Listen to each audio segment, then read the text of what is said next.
Good evening, ladies and gentlemen. Thank you for joining us tonight for the last opportunity that voters in Cobb will have to have these candidates assembled together to talk with you and try and convince you as to why it is you should give them your vote to represent you on the Cobb County Board of Commissioners. We're pleased to have a viewing audience who are with us in their living rooms, and I also want to extend my appreciation to the studio audience for joining us as well. I expect the night to be informative, and I also expect it to be an example for those in Cobb County of what it is for citizens to be involved in government. The rules for the night will be as follows. Each candidate will have 3 minutes to make an opening statement. There will be a series of questions of interest to this community after each candidate has made an opening statement. After the questions have been completed, each candidate will have an opportunity to make a 2-minute closing statement. And candidates, I'm going to try to govern myself accordingly with the time. And since this is a very important audition for you, I certainly know that you will try to be time sensitive as well. Okay, I would like for the candidates to first introduce themselves, and then we will start the round of questioning. I will start to my left and move to my right, and then in succession, each candidate will have an opportunity to respond first, so that there's some rotation on who the first respondent to the question will be. Is that understood? Am I clear? Okay, let's begin. And I'll start to my right, sir, if you would introduce yourself to the voters of Cobb County. Well, thank you. Good evening. My name is Derrick Crump, and I am seeking election to the office of Commissioner here in Cobb County District 1. And I want to thank the Citizens for Government Transparency for putting together this forum tonight. And I want to thank you all, the residents, for coming out tonight. It certainly shows that you are concerned and quite interested with county affairs. So I look forward to spending more time with you tonight as we go further along in our program and discuss very important issues to the county. Thank you. Yes, sir. Good evening. My name is Glenn Melson. And to tell you a little bit about myself, I've been a husband for almost 30 years. I'm a father of 3 daughters, grandfather. I've also been a business owner for 29 and a half years. I want to bring that experience and put it to work for Cobb County. In fact, as the only candidate that's actually put out a plan to actually address our issues, I've already started putting that to work. But I need your help to continue. I need your vote May 20th. My 616 plan calls for full implementation of priority-based budgeting, which will bring in transparency, accountability, because it actually puts down on paper every dollar that the county spends. This allows us to identify waste, redundancy, and obsolete services, and then we can reallocate those funds and put them to good use to support our public safety officers with a $6,000 a year raise in 2016. We need to retain these officers. We put a lot of money into training them. We need to retain them. Also, being that we're talking on transparency, this actually helps in transparency because it does bring accountability to government. So we need to have this thing fully implemented. We also need to address the transportation issues. I've suggested, let's look at total traffic light synchronization throughout the county, reversible lanes, one-way traffic flow. I also would like to see our commission start doing it as a regional issue. And let's lobby the state. Let's look at that northern arc again. Let's remove these tractor trailers that come out of the Port of Savannah. let's funnel them around Atlanta. Let's open up some additional traffic lanes on 75, especially during peak traffic times. Mr. Melson, I think you exceeded my expectations. So simply introduce yourself, Okay. and I suspect that you might have gotten into your opening statement. I have. Okay, so we'll give you credit for that, and we'll move forward. Okay. Good evening. My name is Scott Tucker. 31 years ago, I started public safety, and I started as a fireman. 10 years later, I became a police officer that worked for the fire department, because that's what a fire marshal is a police officer that works for the fire department. I was responsible for every building in the city of Marietta and as it was built, and also as it still stands. Every safety aspect of every building in the city of Marietta is the responsibility of the fire marshal to make sure that happens. Also, every fire investigation, that's the important part of being the police officer part of this. Every fire investigation was also under my jurisdiction and under my leadership. And SPLOST acquisitions of for public safety budgeting. So there's a lot of things that I've had experience in the past. My wife, Cindy, she works for Mount Perrin Christian School, and I have 3 children, one which is a Cobb County firefighter. Many people have asked why I retired for this. This is not a less stressed job. No, it's not. But I enjoy helping people, and that's exactly what this is. Thank you. Yes, sir. My name is Bill Byrne, and like these gentlemen, I am running for District 1 Commission as well.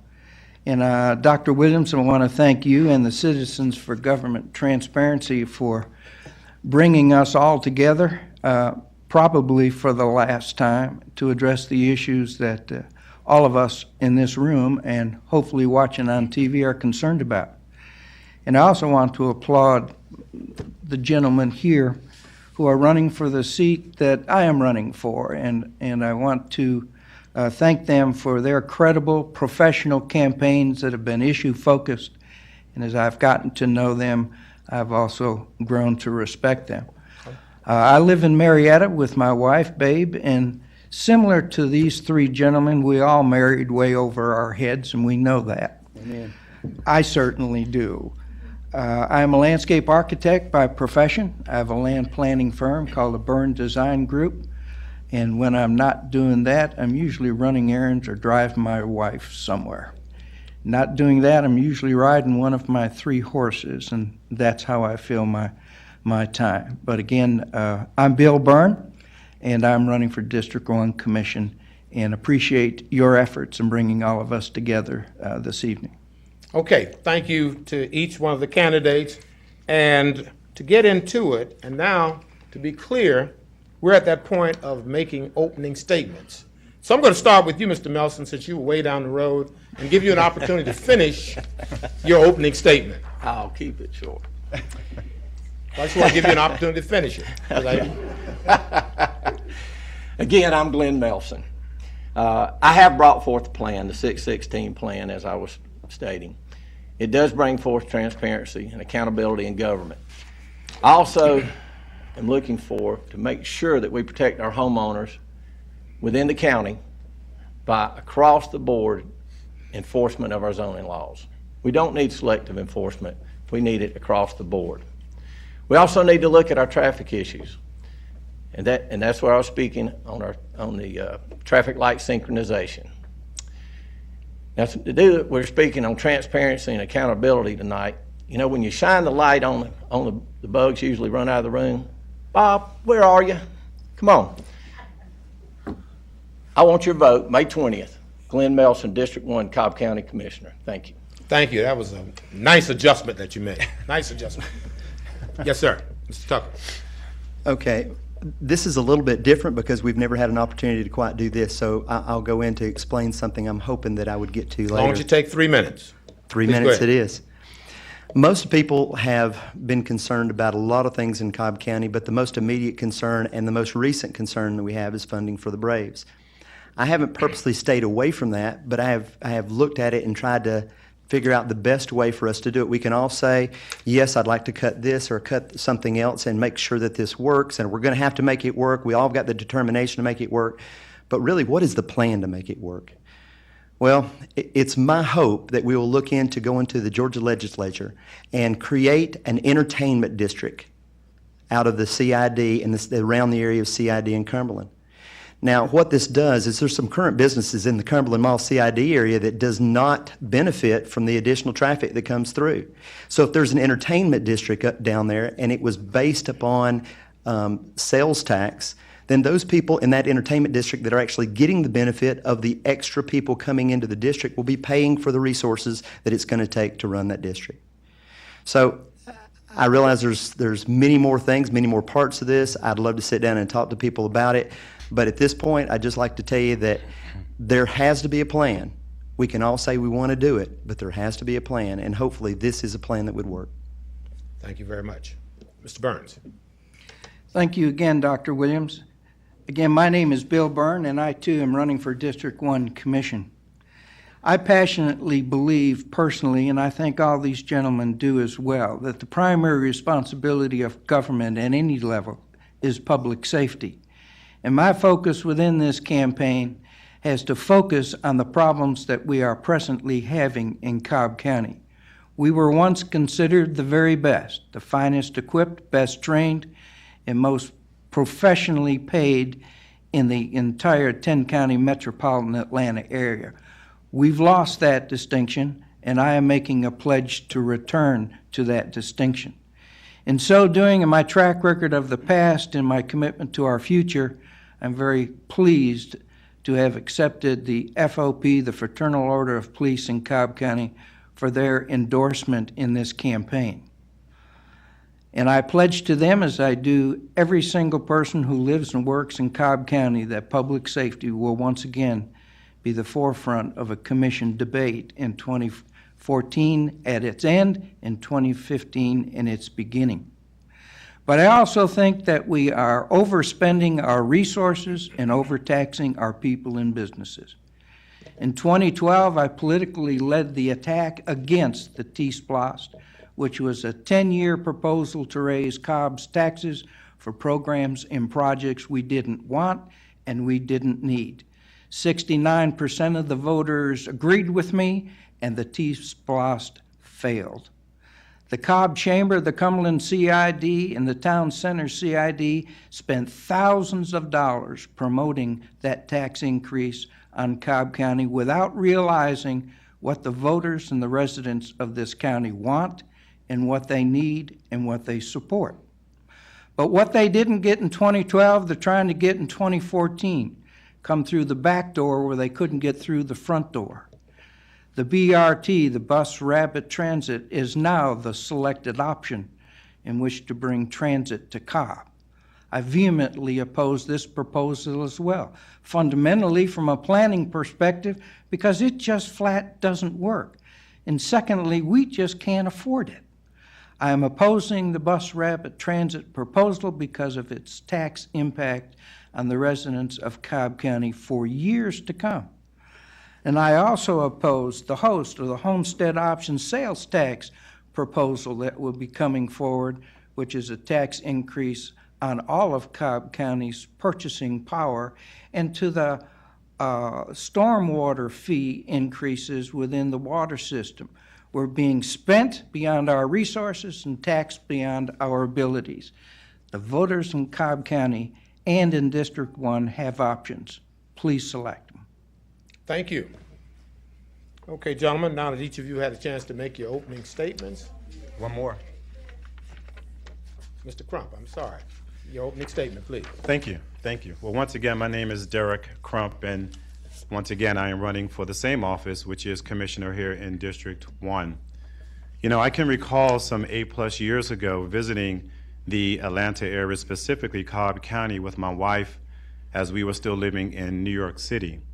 And at that time, with each visit, we began to fall more in love with the county as we were drawn in quickly by the safe neighborhoods, the clean streets, and our research quickly led us to see how we have great schools here, and the low crime rate, and the low sales taxes. These are things that certainly caused us to pack up, to leave New York City, and to relocate here to Cobb County, and we've been living in Marietta since that time. And so these are the reasons that we're here, and these are the very reasons why I am running for commissioner, to preserve the things that make Cobb great. And so these elections are critically important, and that's why you're here tonight, because I believe that you too want to preserve the things that make Cobb great. Commissioners, as you know, have a wide array. They have wide discretion concerning county affairs. I mean, they're given the ability to do many things. Many things fall within their purview. However, I maintain that the greatest responsibility of our BOC or of all leadership is, number one, to serve. We have to get back to basics of serving and serving you, the people of Cobb County, who matter most, because you are Cobb County. Every resident is Cobb County, and we have to get back to a leadership that is intently listening and that is focused on what matters most. We have to reprioritize and re-steer or readjust the direction that we're heading in as a county and begin going down the path that's going to provide and build longevity, plan sustainability, and as well as economic stimulus. You've heard tonight already how important public safety is, and I agree with that. It is top priority. It is the number one responsibility of leadership to make sure that we have a safe environment to live in. So I am on board with that, and I certainly support our police department. We've been asking them for far too long to stand up for us, but now we've got to put them in a position where they can succeed. And so as commissioner, that's one of the things that I'm going to focus on from day one. Transparency, we know, is an issue, or the lack thereof. We have to bring transparency back to Cobb County, whereby we have more cooperation, whereby we have more partnership, and that must be offered to the residents every single day. What I want to say also is this, that as a candidate, I am asking you for your vote. But as commissioner, it will afford me the opportunity to earn your vote over and over and over again. Each day presents an opportunity for me to earn your vote. Every day I'm going to work for you because you matter. You are Cobb County. Thank you, Mr. Crump. Okay, now that all of the opening statements have been made, questions from your moderator. Job readiness, day one. Job readiness, day one. And we'll start this round with, I believe, Mr. Tucker. Okay. The question is this. If elected, what will be your focus to ensure that you are prepared to meet your responsibilities on day one of your term? I'll repeat the question. If elected, what will be your focus to ensure that you are prepared to meet your responsibilities on day one of your term? Well, I can tell you that the last 31 years have been actually the last 51 years of my life have been in preparation for leading. And this last 31 years, I've got to know people that are very important that I already have contacts with and communication with. I seriously doubt that there's anybody else that probably is even in this room who has talked to every single person that is over the police, every person is over the fire, every person that is over public safety, period, and know them by name or have the ability to be able to contact them. But that's very important, to go out and find each department head's needs. Each department head. And when you find those needs, find out where the responsibility is that is being dropped at some point. Something is falling by the wayside. They need something they don't have. So therefore, and just like our public safety, they need something they don't have. And right now we need to find out what that is. It's not just money, but it is going to take money to do it. So with all those things said, I don't believe in a week or two or possibly even a month or maybe a year or two that you can get on top of the curve. It has taken me 31. Okay. Mr. Burns, if elected, what will be your focus to ensure that you're prepared to meet your responsibilities on day one of your term? If you are elected, what will be your focus to ensure that you are prepared to meet your responsibilities on day one of your term? Well, I have a three-part focus, if you will. Number one is to re-energize public safety, as I previously mentioned. We have got to refocus on what our priorities are. We have 710,000 people that live in this county and a budget of $743 million a year. Money is not the problem. The focus and the priority is. I've been there before, done that before. And as a previous chairman, I reduced taxes by 18% by reducing the millage rate. I led the effort to create a AAA credit rating for Cobb County government and a AAA credit rating for our water system, which is the only AAA credit-rated water system in the entire country. I know how to manage the budget. I know where the monies are and where they should be.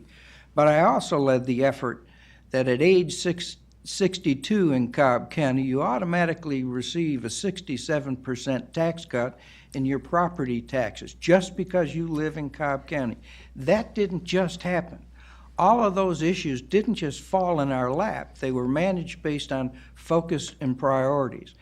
And the second issue that I am very focused on is controlling the growth in West Cobb to ensure that the growth of East Cobb doesn't flow over into West Cobb.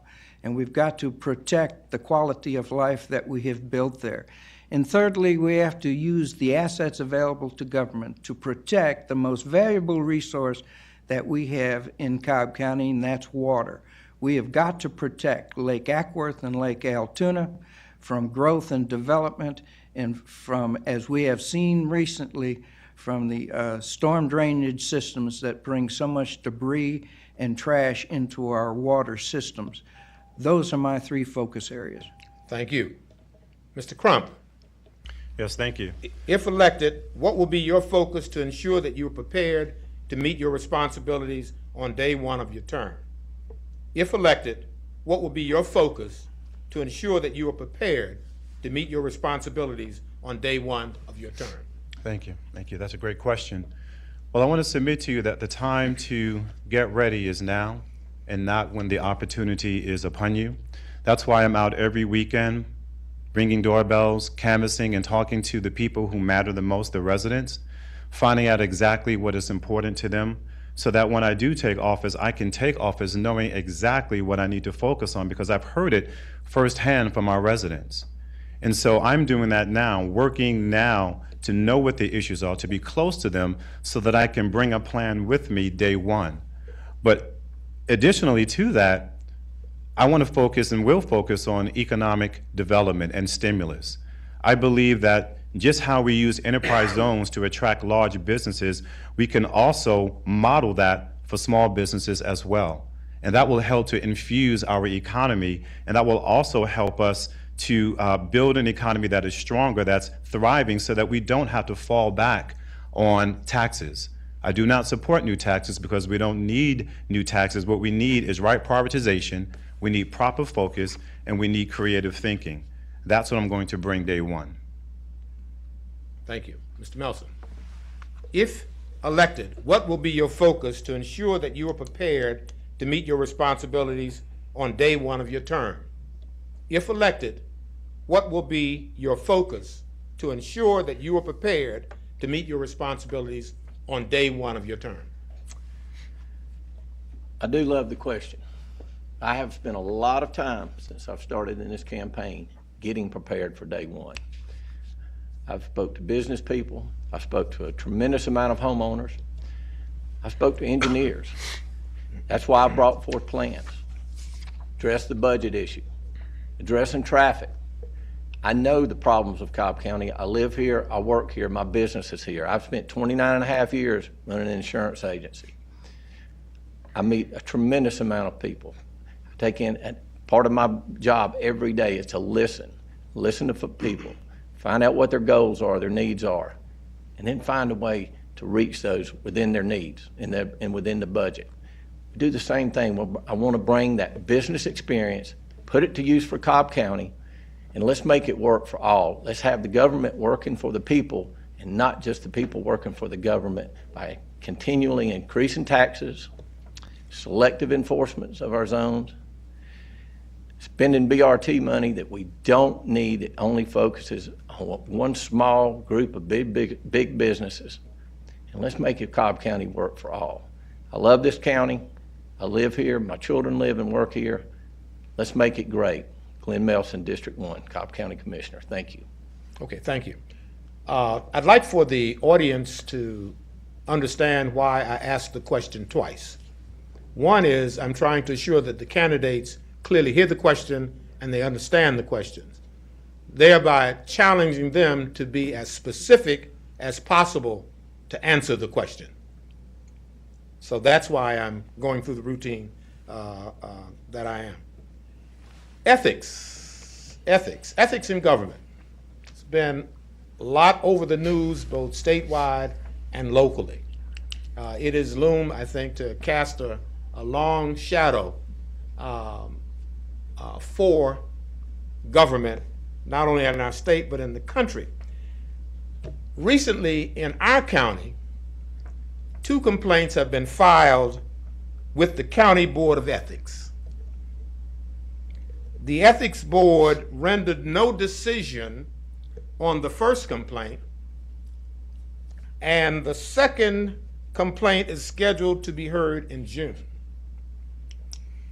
Share with the audience here in the studio and at home your understanding of the role and responsibility of the Board of Ethics and to whom they are accountable. Now, let me take time and respond to the question. Share with the audience in the studio and at home your understanding of the role and responsibility of the Board of Ethics and to whom they are accountable. And I believe, Mr. Burns, you lead off. Thank you. Thank you for that question. Let me start off by saying that when you use in the same sentence ethics in government, that appears to be a oxymoron. Doesn't seem to me that the two marry very well. But the board in present form that reviews ethics complaints should not and must not ever be obligated to an elected official or an elected body. They are there as an oversight responsibility as citizens of this county, and their responsibility are to the residents and the citizens of Cobb County, not any one individual or group of individuals. And their role is to review any and all complaints as to authenticity and whether or not any elected official has stepped outside the realm of his or her office. But the overall responsibility of that board is to our citizens, not to any one elected official. And the determination of an ethics complaint must be thorough, must be professional, and must be built around integrity and honesty. That is the last road that any citizen has to walk down and be assured that it is not the beginning of the trial, but the end of the complaint. Thank you.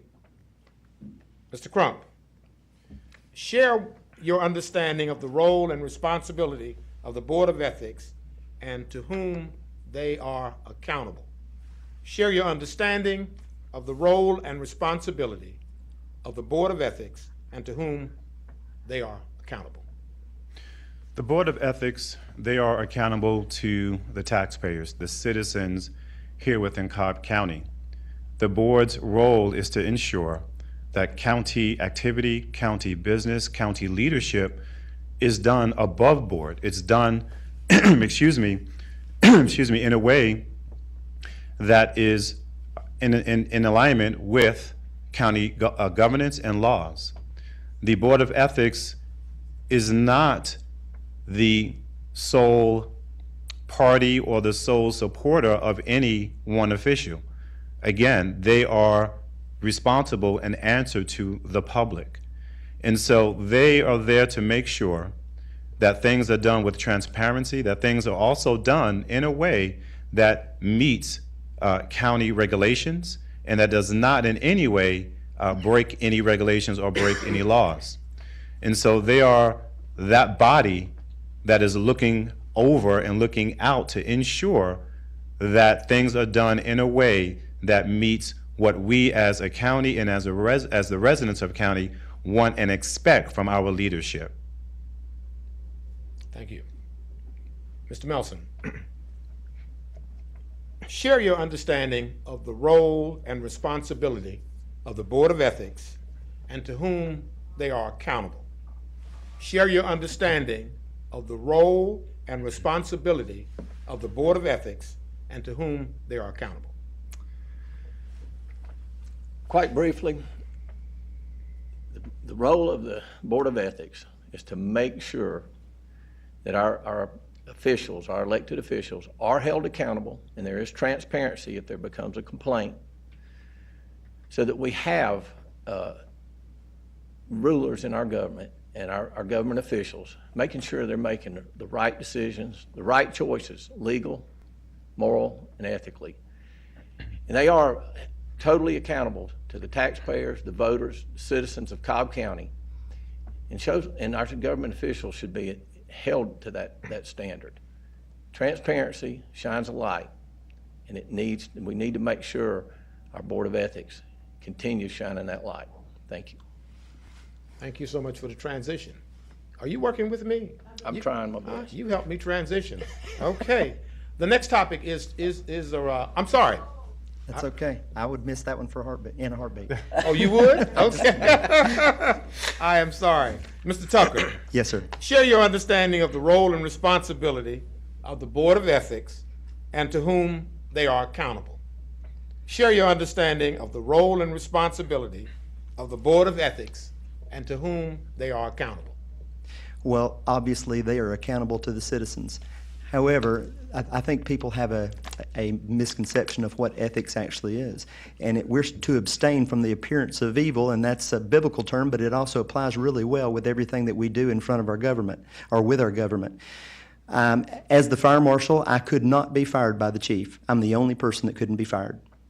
Now, why? Because there's a certain amount of pressure that comes upon that position, and so that position can only be fired by council for the city of Marietta, and those people have to agree on it.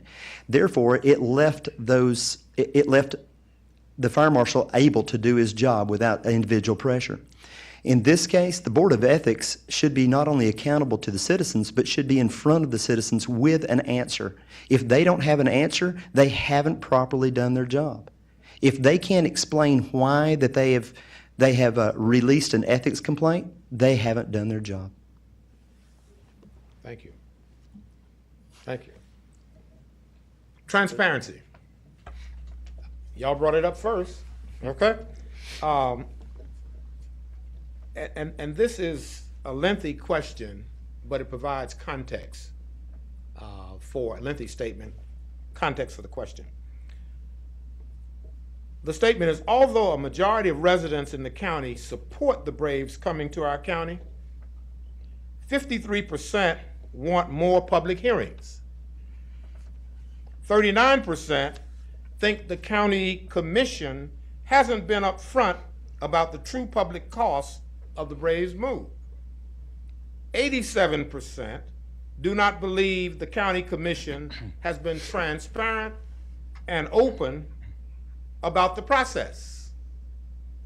57% believe it's a done deal. They've simply given up. Question: given that situation, and I think it's noteworthy to mention, the poll was taken in districts 1 and 3. So this is feedback from your constituents directly. Now, having said that, what action will you take to change the public perceptions regarding our county government and the lack of transparency? And I believe, Mr. Crump, you lead off on that.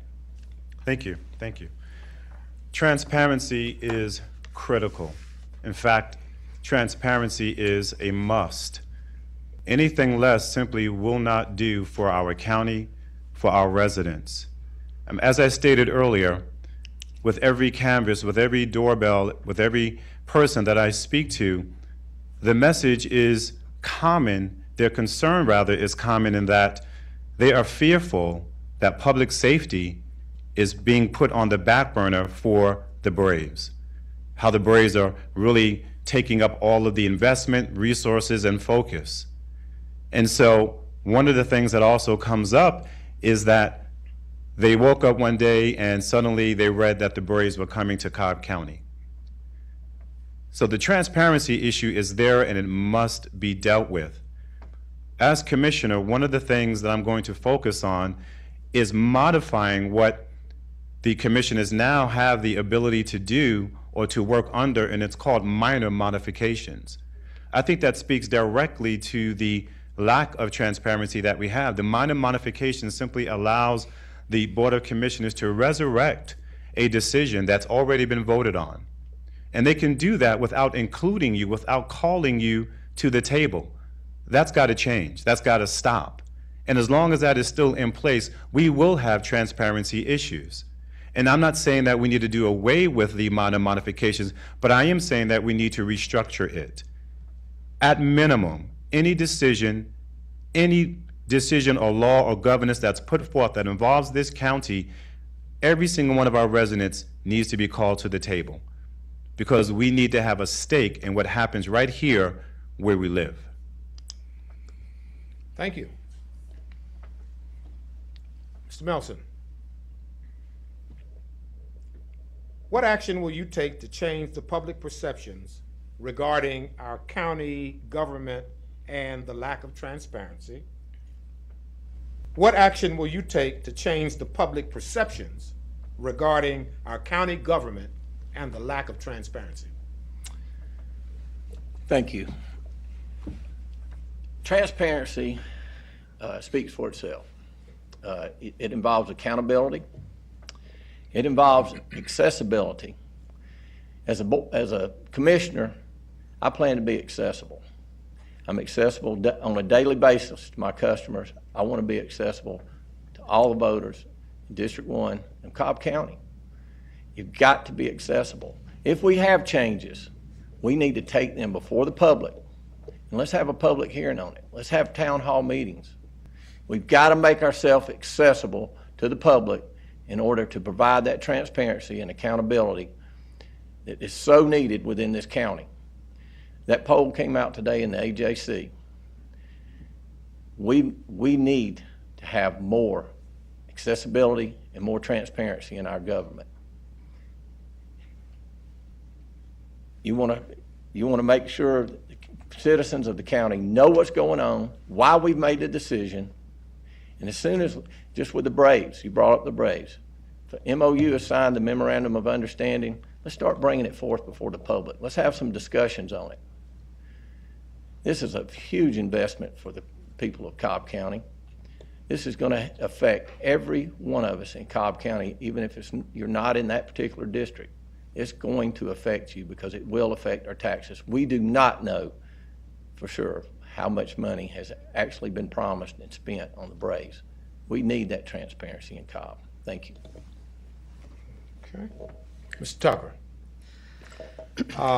what actions will you take to change the public perceptions regarding our county government and the lack of transparency?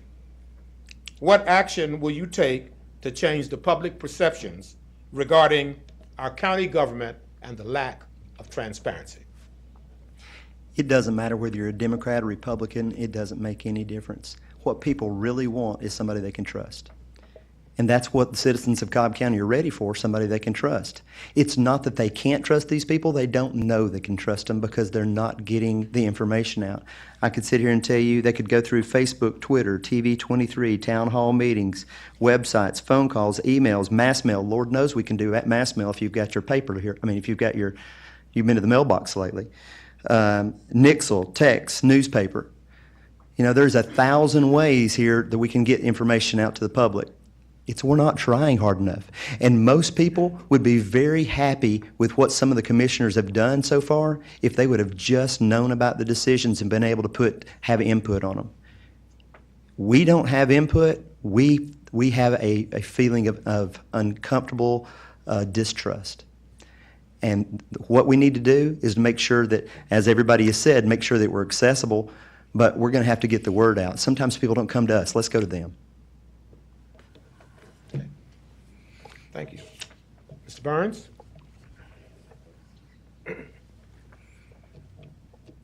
What action will you take to change the public perceptions regarding our county government and the lack of transparency? What action will you take to change the public perceptions regarding our county government and the lack of transparency? We're utilizing the Braves' experience as the example. Anytime an elected official loses his or her credibility, they lose their integrity. And once you have gotten to that point, you lose the confidence in those who supported you. And that is something you never get back. So the issue is enormously important. The issue of the Braves has just put a real major focus on it.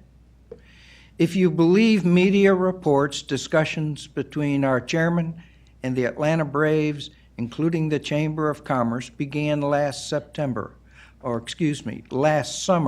through September and into fall. And it wasn't until November that the residents of Cobb County even heard about it, let alone learned about it. And the issue came before the Board of Commissioners, and they were told, we have to vote in a 2-week period of time to bring closure to this issue, or we could be in real trouble. That was 7 damn months ago. We still don't have closure. What was the hurry? That's credibility and integrity that's been lost. To address the second part of your question, a district commissioner can refuse to vote on an issue that he feels or she feels the public has not had enough time to absorb. You can use TV 23 for town hall meeting forums to reach more people. You can use town hall meetings to ensure people have access to their elected official. You can use Facebook and all forms of social media to inform people and allow them the opportunity to respond. That would be my commitment. Thank you. Let's move to financial stewardship.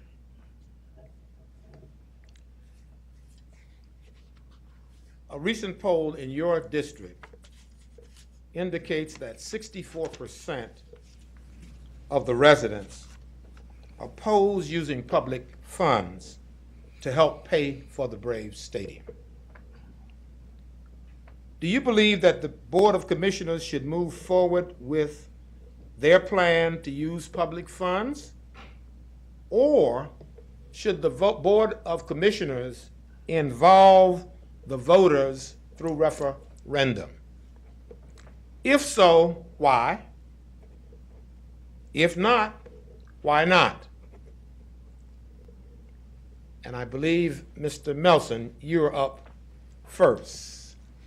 Do you believe the Board of Commissioners should move forward with their plan to use public funds for the Braves Stadium? Or should the Board of Commissioners involve the voters via referendum? If so, why? If not, why not? My view on the Braves Stadium, we've got a great opportunity for this county. The problem is we do not have transparency in the Braves Stadium deal.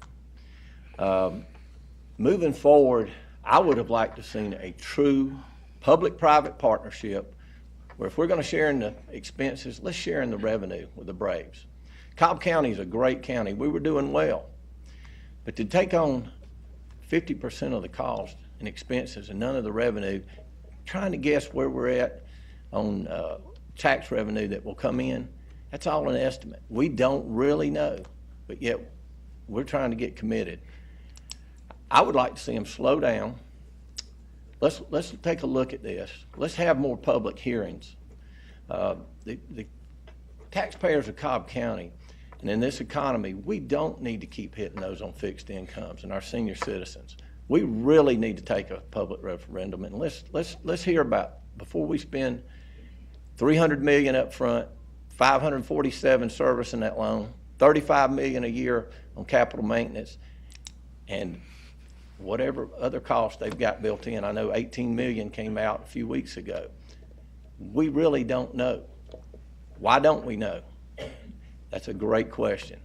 I want to get on that commission, and I want to bring it to the public, and I want it to be transparent. So let's slow down, and let's do things right with accountability, transparency, and let's bring some accountability to the board. Thank you.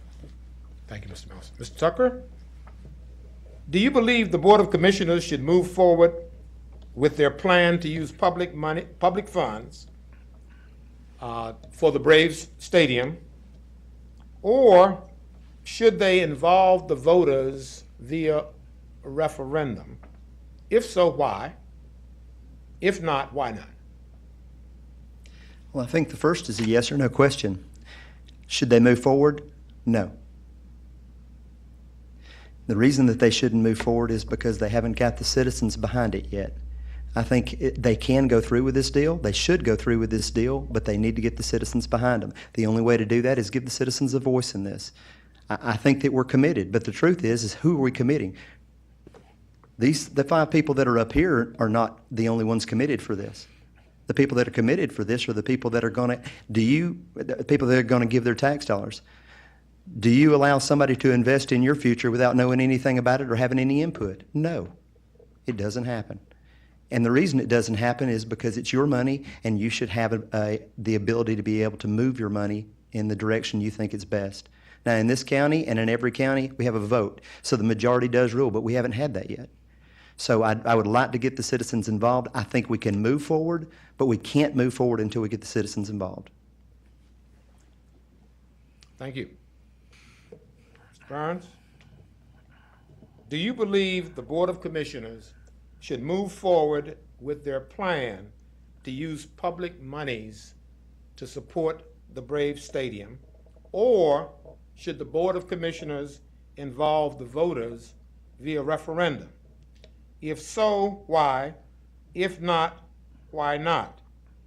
Do you believe the Board of Commissioners should move forward with their plan to use public funds to support the Braves Stadium, or should they involve the voters via referendum? If so, why? If not, why not? I'm a very conservative guy, and in that mode, a Republican. But I am extremely disappointed in those on our board who try to convince us they are both. In my view, they are neither. I fundamentally believe that you do not use taxpayers' dollars in the middle of a recession when true unemployment in Cobb County is at 15% to subsidize a professional baseball franchise that's owned by billionaires. And at the same time, we can't pay our police officers, firefighters, or sheriff's deputies a livable wage. Our priorities have been lost.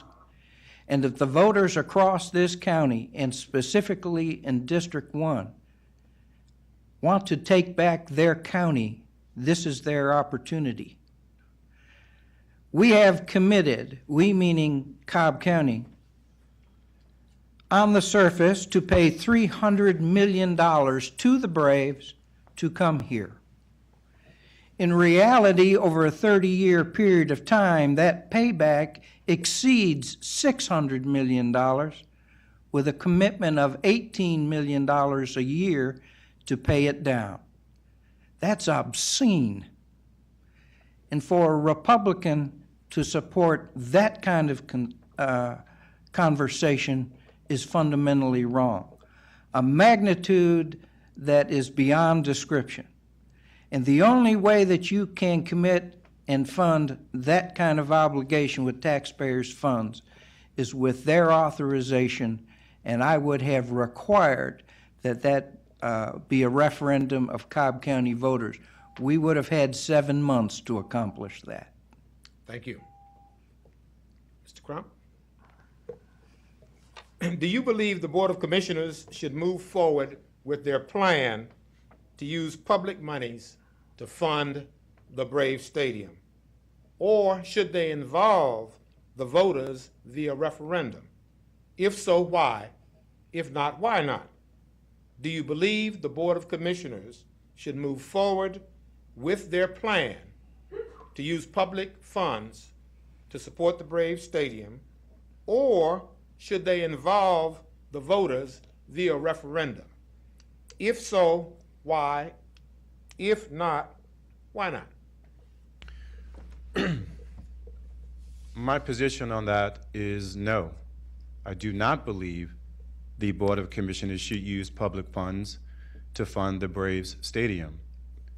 We have far more pressing issues in this county, and the Braves Stadium, as nice as it may be, is a nice to have. It's not a must have. We must have public safety. We must have a thriving police force and fire department. We must do the things that have to be done to build our infrastructure. Those things we must do. And so I do not believe that they should use public funds to fund the stadium. And I don't believe that a referendum is in order because, as was said earlier, the support is not there. As I talk to our voters, many are not opposed to the Braves coming to Cobb, but they're opposed to how they were brought here, again, with a lack of transparency, and each day seemingly finding out that it is going to cost our county more and more. The stakes are too high. Our county, the taxes, what this could mean, the impact, it's too great. And we don't need to continually moving rapidly, but instead we need to pause. We need to really take stock in what this is going to do to our county, to our taxes, to our citizens, to the traffic. I believe that our residents are tired of being told, well, just get on board and we'll figure it out along the way. We need to figure this out now by taking a step back, by looking at the impact and seeing mostly how it's going to affect our citizens. Thank you. Changing demographics. Cobb County ain't what it used to be. That in fact, a comparative analysis of the demographics from what some call the good old days of Cobb and the demographics that are with us today have changed significantly. As a matter of fact, a recent article has pointed out that when we look at poverty, in Atlanta, the poverty rate has been stabilized, but over the same period of time, it has doubled here in Cobb. Some researchers suggest that that is a pattern of migration, as those of us who are suburbanites have gotten our fill of that, and we are moving back to the cities, and city dwellers are finding spaces here. The question is this: given that change in demographics, where there is more dependence upon public services, is the county's investment in community transportation a good one? If you say yes, then tell us why. And if you say no, tell us why. And I believe we start off this time with, don't all rush to the front. I'll start off with that. No. We want to keep the flow. I think I'm not asking for volunteers, but who's I next? think it was me. Okay, I think it Mr. was Crump. me. Okay. May I ask you to repeat that just one more time? Okay. Please? Oh, it's Tucker? Oh, Oh, yeah, it is? yeah. I'm not keeping track either. Yeah, okay, Tucker. Okay, I thought gotcha. it was Bill last So time. we'll start with Mr. Tucker. Thank you so much, Mr. Tucker, for speaking up. And volunteering. Okay? The question is the county's investment in transportation a good one? If you say yes, tell us why. If you say no, tell us why. Well, if you're talking about current transportation that we have and CCT, I believe it was, and somebody might can help me with this, I believe it was around 89 that was brought into Cobb County. And when it was brought into Cobb County, it was It was very controversial, to say the least. I do believe at this time it would have had to been brought in by this time anyway. Looking at what as a nation, looking at what public transportation actually brings back to the table, what it actually pays for and pays for itself, it's probably fairly average. I don't think average is good enough.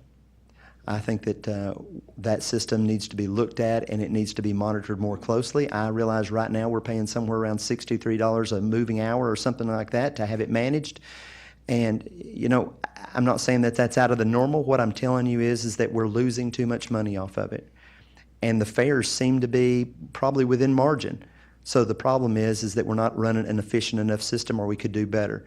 And there is only, I believe that there's 2 lines that are actually above what would be average, and the rest of them are below. We need to find out. There's a lot of areas that not even getting use. You know, I don't think that anybody has gone out there and really asked the right question. The question is, who needs it, and when would they ride it, and why? And I think that's the problem. We just think that if we build it, they come, and that's not the good. That is not a good way to do business. Thank you. Mr. Byrne, is the county's investment in our community transit a good one? If so, yeah. If yes, why? If not, why not? Well, CCT, or Cobb Community Transit, is a voter-approved program. Back in the 80s, it was approved by a pretty significant majority, so I will never criticize the voters. However, I will say the voters have the responsibility to repair it, replace it, or refocus on it. CCT, as it's presently being used, is being dramatically underutilized. And transit in general, from a financial perspective, is always a bad investment. All across our country, which is almost every state, not all, where they have a CCT program, whether it be rail or other forms of transit, including bus, ends up paying about a 60% subsidy for maintenance and operations. 35 to 40 cents of the $1 comes from fares. So it's a dramatic drain on the taxpayers, as they are the ones who have to subsidize it. But if it's voter approved, you just can't eliminate it. Where you have to look at is where is the focus and where is the use and where is the need. CCT, to me, is not being focused on where the needs are. We need to pick up people where they live and take them to where they work. District 4, or Commissioner Lisa Cupid's district, dramatically leaves a great deal to be desired with regards to CCT implementation. We need to pick up people who have jobs and take them to where their jobs are as an alternative to taking cars off the roads. That's what Cobb County has to look at in the future. Thank you. Mr. Crump? Is the county's investment in community transit a good one? If yes, why? If no, why not? Is the county's investment in community transit a good one? If yes, why? If not, why not? Thank you. It's a great question. I think if you were to ask those who depend on Cobb County Transit every day, they would say it's a great investment. Without question, CCT is needed by many, without question. And as was already mentioned, it was voted in by our residents. CCT provides a valuable, very valuable service each and every day. However, we do have to look closely at the ridership. We have to get smarter about the routes that are being implemented. And we have to know exactly where the heaviest riders are, where they're going. We do need better, more comprehensive data on CCT so that we can then go to the voters based on what we know, based on what we found, based on the data and the information. And so I don't believe that there's any real or quick and easy answer concerning CCT to move forward, to improve, or to basically scale back because there's a great dependence on it, and we know that. But at the same time, we have to look at how it's being utilized and where we can make more sense of the service that it provides on a daily basis. And so that's my response. I think that, again, it is a valuable service. However, we have to understand exactly how it's being used and how it could be used better in the future. Mr. Melson, is the county's investment in community transit a good one? If yes, why? If no, why not? Is the county's investment in community transit a good one? If yes, why? If or no, why not? From a purely financial standpoint, no, it's not a good investment. According to the paper, we lose about $13 million a year on CCT. I think we need to look at privatizing it, and let's bring those costs down. We privatized the Cobblestone Golf Course as a county, and now it's a moneymaker. It's profitable. We need to look at the same thing with CCT. It's valuable for the ridership that's on there, but when you pass the buses, there's very few riding those buses. So in that respect, it is valuable to those people, and we don't want to hurt them because they have to get to their job because it brings in financial resources for their families. But I think there's a better way to do that, and that is approaching it from a business-like standpoint. And let's look at privatizing that. And let's trim the budget on that, and let's make it work for all, including the taxpayers, so that we do make it a better service for all. Thank you. Thank you. Okay. I didn't omit anyone on that round, did I? I don't think so. Okay, next question. You know, there is some talk that police in our county are used more to generate revenue by chasing traffic offenders rather than dedicating more time for crime prevention in communities that really need those services. What does a good public safety program look like to you? And how would you effectively bring it into practice if you are elected? What does a good public safety program look like to you?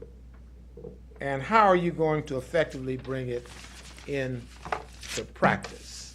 Mr. Byrne, are we leading off with you? Yes, sir. Are you ready? Oh, I'm born ready. Okay, let's go. To start off with your opening statement, I don't believe that for a minute. If you're speeding, I hope you get caught. Not because we need the tax revenues from the fines, but we need the street presence and protection from those who are going to be impacted by an accident caused by a speeding driver. I can factually tell you we don't have enough police officers on the street that are wasting their time. We don't have enough to begin with. This past weekend in District 1, not Commission District 1, Precinct 1, they had to take 3 detectives out of their office and put their uniforms on to climb into cars for neighborhood protection because they didn't have enough police officers to do the job. Last year, we lost 70 police officers for a variety of reasons. In response to the campaigns of these gentlemen, including me, and pressure from the public, the Board of Commissioners authorized the county manager to hire 40 new police officers. I'm sorry. We needed 70. Why 40? That is a commitment and lack of commitment to public safety. Public safety isn't just law enforcement.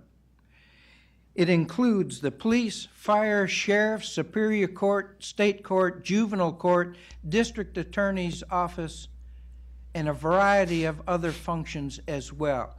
It takes 60% of our $350 million general fund budget to fund those operations. We need a Board of Commissioner and a District 1 Commissioner who knows where the money is, who's focused on it, and commissioned to address the issue. Thank you. Mr. Crump, what does a good public safety program look like to you, and how are you going to effectively bring it into practice if you are elected? What does a good public safety program look like to you, and how are you going to effectively bring it into practice if elected? Thank you. I think a good public safety program is one that involves those who provide the public safety, but who's also working closely with the public. Your statement earlier about an excess of traffic violations and police officers spending more time there just as a method of revenue generation, well, traffic violations is a critical part of their job. They are hired to do just that not only that, but to ensure that we are obeying the law where traffic violations are concerned. And so that's critically important. And we need to make sure that we are putting our officers in a position to succeed. We have 700,000 plus residents here and approximately 540 or so patrolling officers. The numbers really simply don't scale when we consider the fact that they are responsible for our safety, each resident's safety. So we have to meet their needs. We have to ensure that we are addressing the concerns of the department. One of the things that I propose is to give our officers a tax abatement, simply allowing them to bring home more of what they earn. It's something that we can do. It's something that we can do quickly. It doesn't require that we go out and find new monies or resources to do it. We simply allow them to bring home more of what they earn. We've got to put them in a position to succeed. We do not want any of our officers on the street to essentially worry about their income, their finances, how they're going to provide for their families. We don't want them thinking about that. We want them focused on the county, focused on our safety, and I think that we can do that. Thank you. Mr. Melson, what does a good public safety program look like to you, and how are you going to effectively bring it into practice if you are elected? What does a good public safety program look like to you, and how are you going to effectively bring it into practice if you are elected? First of all, I think we need to make sure that we don't insult our fine officers with a question like that. If you want a good public safety department, look at Cobb County. It's the finest in the state. We have the best training. We're losing officers because we do have the best training. We put about $80,000 into training our officers. We're losing them because we don't pay them enough. That's why I brought that 616 plan. We need to pay these guys so they can pay their mortgages, pay their car notes, put food on the table. We've got to pay it. We got to have the will. We got to have people on the Board of Commissioners that have the will to say, let's look at the county budget with that priority-based budgeting. Let's pay our officers. Let's support our officers. And that includes all public safety, sheriff, police, fire department, all of our public safety officers. Let's get these guys some help. We've got to get ahead of the curve here. We're behind. Let's put enough on the street. These guys are being shifted around because we don't have enough officers. I've talked to them. I know. They're doing a great job out there. We need to support them, but we need to support them financially as well.